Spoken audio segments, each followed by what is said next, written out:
Yurtimiz hududlarini ijtimoiy-iqtisodiy jihatdan taraqqiy etishining eng muhim omillaridan biri sifatida ichki turizmni jadal rivojlantirish, fuqarolarni mamlakatimizning madaniy-tarixiy merosi hamda tabiiy boyliklar bilan yaqindan tanishtirishga qaratilgan Prezident qarori qabul qilingan bo'lib, uning ijrosini ta'minlash maqsadida Olmaliq kon-metallurgiya kombinati mehnat jamoalari uchun O'zbekiston bo'ylab qiziqarli sayohatlar tashkil etilmoqda. Xususan, joriy yilning aprel oyida 80 nafar ishchi xodimlar Toshkent shahrida qad rostlagan o'z mahobati bilan Ginnesning rekordlar kitobiga kiritilgan Islom sivilizatsiyasi markazida bo'lishdi. Salkam 9 yil davomida bunyod etilgan mazkur inshoot go'yoki tarix, bugun va kelajak tutashgan manzilga o'xshaydi. Hazrati Imom majmuasi hududidagi maydonda barpo etilgan binoning uzunligi 161, eni 118 metrni tashkil etib, 3 qavat va yer osti qismidan iborat.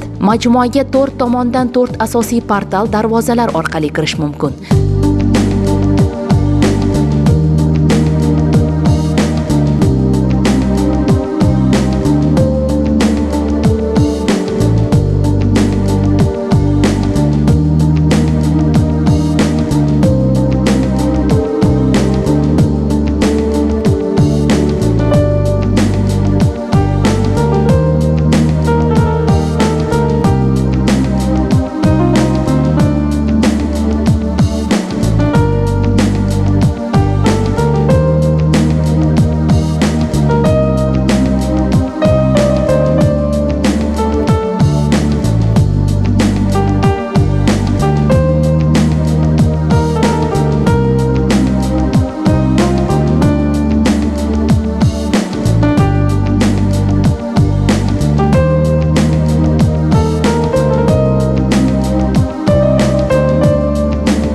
Asosiy eshigi Registon maydonidagi Ulug'bek madrasasi bezaklariga uyg'un holda loyihalashtirilgan. Markaz shon-sharaf zali, Qur'oni Karim zali, islomdan avvalgi davr sivilizatsiyalari, birinchi va ikkinchi renessans bo'limlari hamda Yangi O'zbekiston, Yangi renessans ekspozitsiyasidan iborat.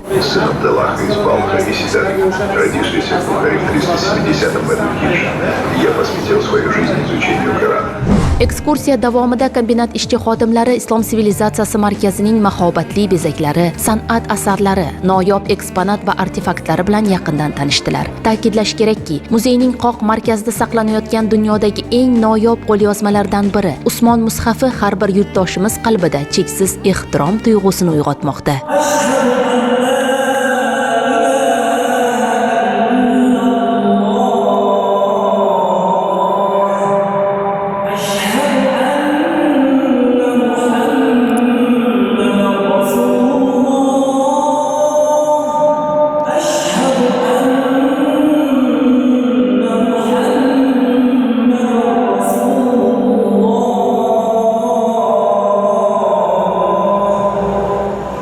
Davlatimiz rahbari ta'kidlaganlaridek, bu loyiha butun xalqimizning asl qiyofasini ro'yobga chiqarishga qaratilgan ezgu niyatlar mahsulidir. Tashrif buyuruvchilar malakali va bilimli ekskursiya yo'lboshchisi bilan bir qatorda majmuadagi audio, video, 3D modellashtirish va maxsus effektlar yordamida ajdodlarimizning jahon ilm-fan va madaniyati rivojiga qo'shgan beqiyos hissalari haqidagi ko'plab ma'lumotlarga ega bo'lishdi.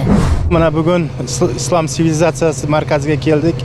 Nihoyatda go'zal sivilizatsiya markazining eng yaxshi joylaridan Yangi Toshkent, shular yoqdi. Yangi O'zbekiston.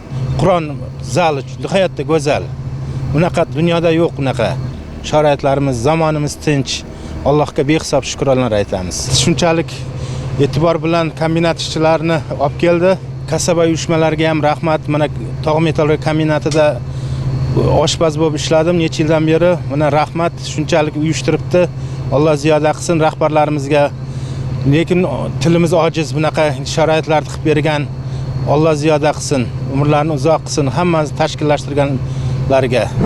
Yangi O'zbekiston bo'ylab sayohat qil shiori ostida tashkil etilgan ushbu tashrif nafaqat mehnatkashlarning maroqli hordiq chiqarishi, balki ularning ma'naviy dunyoqarashini boyitishga ham xizmat qildi desak mubolag'a bo'lmaydi. Kombinat rahbariyati va kasaba uyushmasi kengashi tomonidan bu kabi mazmunli sayohatlarni viloyatimiz va respublikamizning boshqa diqqatga sazovor go'shalari bo'ylab davom ettirish rejalashtirilgan.